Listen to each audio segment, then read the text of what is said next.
الحمد لله وكفى والصلاة والسلام على سيدنا محمد المصطفى وأحمد المجتبى وعلى آله الأتقياء وأصحابه الأصفياء أما بعد فأعوذ بالله من الشيطان الرجيم بسم الله الرحمن الرحيم يا أيها الذين آمنوا لا تأكلوا الربا أضعافا مضاعفة واتقوا الله لعلكم تفلحون واتقوا النار التي أعدت للكافرين صدق اللہ العظیم۔ سورۃ آل عمران کی آیت نمبر 130 اور 131 یہ میں نے ابھی تلاوت کی ہے۔ ابھی ہم اس کا ترجمہ اور تفسیر سیکھیں گے۔ فرمایا یا ایھا الذین آمنوا، اے ایمان والو، لا تأکلوا الربا، سود نہ کھاؤ، اضعافا مضاعفہ، دونے پہ دگنا سود نہ کھاؤ، واتقوا اللہ، اور اللہ سے ڈرتے رہو، لعلکم تفلحون، تاکہ تم فلاح پا جاؤ، واتقوا النار التی اعدت للکافرین، بچا لو اپنے آپ کو اس آگ سے جو خصوصی طور پر کافروں کے لیے تیار کی گئی ہے۔ یا ایھا الذین آمنوا لا تأکلوا الربا، اے ایمان والو سود نہ کھاؤ۔ اس سے پچھلی آیات میں 2 آیات میں غزوہ احد کا ذکر تھا اور اس سے پیچھے غزوہ بدر کا ذکر تھا۔ شروع رکوع میں غزوہ احد کا ذکر تھا۔ 2 غزوات کا ذکر کیا۔ ایک غزوہ احد کا ذکر فرمایا جس میں مسلمانوں نے تھوڑی کمزوری دکھائی تو اللہ نے اس کے نتیجے میں مسلمانوں کو تھوڑی آزمائش میں مبتلا فرمایا، اور پھر غزوہ بدر کا ذکر فرمایا جس میں مسلمانوں کو تسلی دی کہ تم نے وہاں صبر اور تقوی اختیار کیا، میری مدد تم پر کیسے نازل ہوئی۔ پھر بعد میں احد کا ذکر کیا۔ اب پھر آگے بھی احد کا تذکرہ ہوگا، لیکن درمیان میں ربا اور سود کا ذکر فرمایا ہے۔ اس کا ذکر کیوں فرمایا؟ حضرت مولانا عبید اللہ سندھی رحمۃ اللہ علیہ نے یہی سوال حضرت شیخ الہند رحمہ اللہ سے فرمایا۔ ہمارے اکابرین علماء دیوبند، اللہ ان کی قبروں پر کروڑوں رحمتیں نازل فرمائے، جنہوں نے قرآن سمجھا، اللہ نے ان کو توفیق عطا فرمائی، قرآن سمجھا اور قرآن سمجھنے میں حق ادا فرمایا۔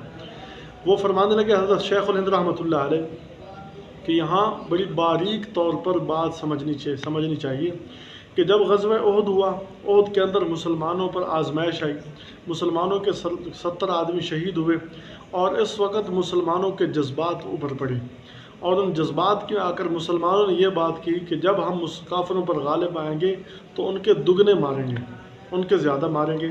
تو جذبات کے اندر انسان کا انتقام وہ انسان کو مجبور کرتا ہے انسان کے برے اخلاق پر۔ انسان کے جذبات جب ابھرتے ہیں تو انسان کو انتقام کا جو جذبہ ہے وہ مجبور کرتا ہے برے اخلاق پر۔ تو انسان کے اندر گویا کہ انتقام کا جذبہ جب آئے گا تو برے اخلاق پیدا ہوں گے۔ اسی طرح سود جب انسان کھاتا ہے تو سود کا نتیجہ یہ ہوتا ہے کہ وہ آدمی بد اخلاق ہو جاتا ہے۔ سود کا نتیجہ یہ ہوتا ہے کہ وہ آدمی بد اخلاق ہو جاتا ہے۔ تو اس لیے یہاں بڑا بہترین ربط ہے۔ اس لیے فرمایا یا ایھا الذین آمنوا، اے ایمان والو، لا تأکلوا الربا، اے ایمان والو سود نہ کھاؤ، اضعافا مضاعفہ۔ ربا سود کسے کہتے ہیں؟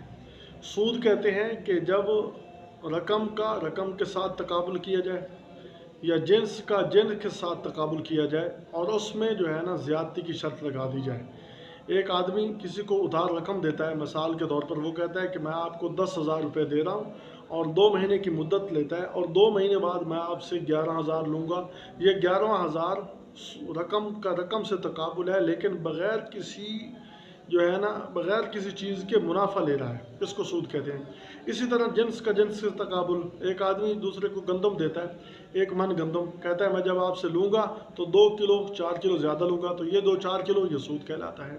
تو جنس کا جنس سے تقابل کیا جائے، رقم کا رقم سے مبادلہ کیا جائے، اور پھر اس میں شرط لگائی جائے کہ میں آپ سے زیادہ لوں گا، اس کو سود کہتے ہیں۔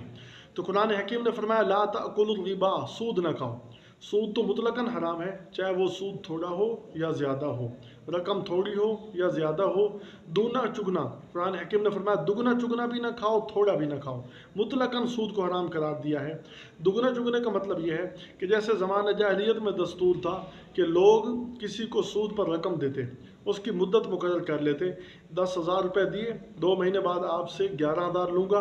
اگر وہ آدمی 11,000 نہیں دے پایا، سود سمیت رقم واپس نہیں لوٹا پایا، تو اس کا نتیجہ یہ ہوتا کہ جب وہ مدت پوری ہو جاتی تو وہ 1,000 جو زائد لے رہا تھا اس کو اصل رقم میں شامل کر کے پھر اس پر اسی نسبت سے اور سود لگا دیتے۔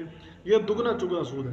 اگر پھر آگے نہ پہنچا رقم دے سکتا، یعنی 11 کے اب 12 بن گئے، پھر جب وہ مدت مقرر ہوئی اس پر نہ دے سکا، پھر 12 اصل رقم بن گئی، اس پر اور سود بڑھ گیا، تو اسی نسبت سے سود آگے بڑھاتے جاتے تھے۔ قرآن حکیم نے منع فرمایا لا تأکلوا الربا اضعافا مضاعفا، اے ایمان والو سود کو دگنا چگنا کر کے نہ کھاؤ۔ اللہ تعالیٰ کی نافرمانی ہے، سود سے انسان کے اخلاق بگڑتے ہیں، سود سے انسان کے جذبات بگڑتے ہیں، حرام کھانے سے انسان کی عادات بگڑتی ہیں، اس لیے فرمایا، اس سے منع فرمایا، اور یہ اکبر الکبائر میں سے ہے۔ فرمایا واتقوا اللہ، اللہ سے ڈرتے رہو، لعلکم تفلحون، تاکہ تم فلاح پا جاؤ، کامیاب ہو جاؤ۔ اور اللہ سے ڈرنا یعنی جب تم سودی معاملہ کر رہے ہوتے ہو، اگر تم چھپ کر بھی کرو، ظاہری طور پر تم بڑے اچھے اعمال کر رہے ہو، بڑی نمازی پڑھ رہے ہو، بڑی تسبیحات تمہارے ہاتھ میں اندر ہیں اور تم لوگوں کی خدمت کر رہے ہو، لیکن جب 2 آدمی 3 آدمی مل کر کو سود کا معاملہ کرتے ہیں، فرمایا اللہ تمہارے ساتھ ہوتا ہے۔ واتقوا اللہ، تو اللہ سے ڈرو۔ لوگوں سے ڈرتے ہو، اللہ سے کیوں نہیں ڈرتے؟ لوگوں کے ڈر سے کہ مجھے لوگ سودی کہیں گے، آپ چھپ کر سود کا معاملہ کرتے ہو، لیکن جو ذات ہر جگہ پر موجود ہے اللہ، اس سے کیوں نہیں ڈرتے؟ اس سے ڈر کر آپ اس معاملے کو چھوڑتے کیوں نہیں؟ فرمایا اس اللہ سے ڈرو، لعلکم تفلحون، تاکہ تم فلاح پا جاؤ۔ واتقوا النار التي اعدت للکافرین، فرمایا کہ انجام بہت برا ہے کیونکہ اکبر الکبائر میں سے ہے۔ اگر تم نے یہ معاملہ چھوڑا نہیں، معاملے کو صاف نہیں کیا، تو فرمایا پھر آگ سے بچو، جو آگ کافروں کے لیے تیار کی گئی ہے۔ تو آگ خصوصی طور پر وہ کافروں کے لیے تیار کی گئی ہے۔ امام اعظم ابو حنیفہ رحمہ اللہ فرماتے ہیں کہ یہاں خصوصی طور پر کافروں کے لیے تیار کی گئی، یہ آیت مسلمانوں کے حق میں بہت خطرناک ہے کہ وہ آگ کافروں کے لیے تیار کی گئی ہے، لیکن تم بھی اگر کافروں والوں اعمال کرو گے تو پھر اپنے آپ کو آگ سے نہیں بچاؤ پاؤ گے۔ آگ سے بچا پانے کی صورت یہ ہے کہ تم اللہ سے ڈرو، لہذا اس آگ سے اپنے آپ کو بچا لو، وہ اعمال کرو جو تمہیں اللہ کے قریب کر دے، نہ کہ اللہ سے دور کر دیں۔ فرمایا اعدت للکافرین، وہ خصوصی طور پر کافروں کے لیے تیار کی گئی ہے۔